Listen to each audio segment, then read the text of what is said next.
Naitwa Innocent Mombek, ni afisa lishe wa manispaa ya Moshi, na leo tumekuwa na kikao cha robo cha utekelezaji wa mkataba wa lishe.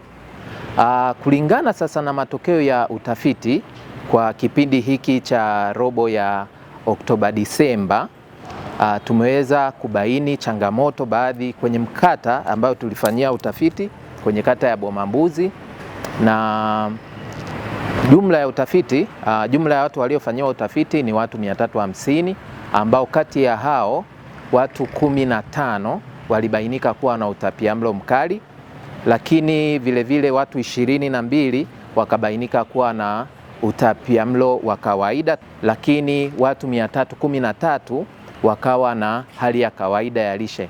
Tukiangalia kwa asilimia ya utapiamlo mkali, ni 4.3, na hiyo ni kwa kata moja. Kwa hiyo kunahitajika hatua za haraka ili kuweza kutatua changamoto za utapiamlo mkali kwenye jamii yetu, ambapo sisi kama manispaa kwa hatua za awali tunashirikiana na wataalamu kutoka idara tofauti, mfano idara ya ustawi wa jamii, maendeleo ya jamii. Tunawatumia vile na tunawatumia watu wa dawati vile ili kuweza kutatua changamoto ambazo zinapelekea watu kuwa na utapiamlo mkali. Tutumie fursa hii kuwapongeza waratibu wa lishe ngazi ya wilaya, lakini ngazi ya vituo wanajitahidi kufanya kazi kubwa sana. Aidha, pamoja na kazi kubwa wanayoifanya, naomba nitoe maelekezo yafuatayo kwa maafisa lishe ngazi ya wilaya na maafisa lishe ngazi ya vituo. Moja, kuhakikisha tunawashirikisha watendaji wa kata na watendaji wa mitaa juu ya masuala yote yanayohusu lishe kwenye maeneo yao. Kwa hiyo niwaelekeze watendaji, usisubiri kupewa taarifa, tumia nafasi yako kuzitafuta taarifa. Swala la lishe ni swala la kupata update ya kila siku. Tukifanya hivi, moja, kama mtendaji itakujengea uwezo wa kujua ni nani anahitaji ufuatiliaji wa karibu kwa kushirikiana na afisa lishe. Itakuwa rahisi kumhoji afisa lishe kupata maendeleo ya huyo mtoto aliyokutwa na utapiamlo. Mfano, kati ya watoto 37 tumeambiwa watoto 15 wana utapiamlo mkali, wako hatarini hata kupoteza maisha yao tusipochukua hatua za haraka. Sasa tunatengeneza taifa ambalo halieleweki.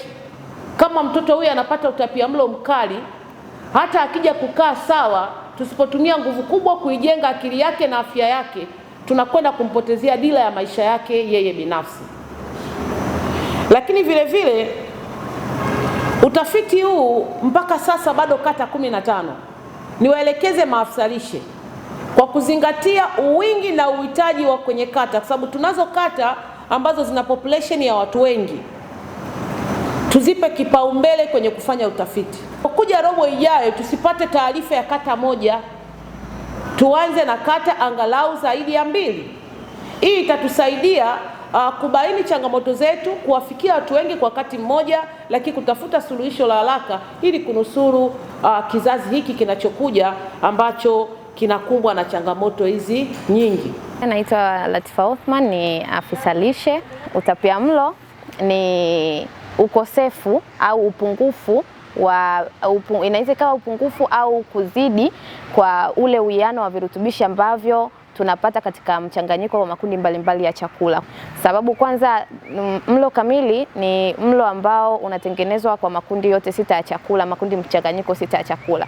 Hivyo na ndani ya vile vyakula tunapata hivi virutubishi. Sasa vinapokuwa vinapungua au vinapokuwa vinazidi, ndipo tunapata hizi changamoto za utapiamlo. Tuna madhara ambayo yanaathiri moja kwa moja kiafya, lakini pia saikolojia, lakini pia madhara ya kiuchumi kwenye familia. Na tukija kwenye upande wa kiafya, changamoto kubwa ambao watoto hawa wanapata ni kudhoofika mwili, afya yao kutokuwa vizuri, kwa sababu pia vile virutubishi ambavyo vinafanya kinga ya mwili iwe vizuri unakuta vimepungua. Lakini pia anapokuwa anapata changamoto hizi za utapiamlo, unakuta anapata matatizo kama kuharisha, kutapika, virutubishi vinapungua, kwa hivyo afya au udhoofu, anapatwa sana na udhoofu wa mwili. Lakini pia hata udhoofu wa kiakili, mtoto kichwani anakuwa hayupo vizuri kwa sababu ya zile changamoto mbalimbali anazozipitia za kiafya wakati huo wanapata hiyo changamoto ya utapiamlo.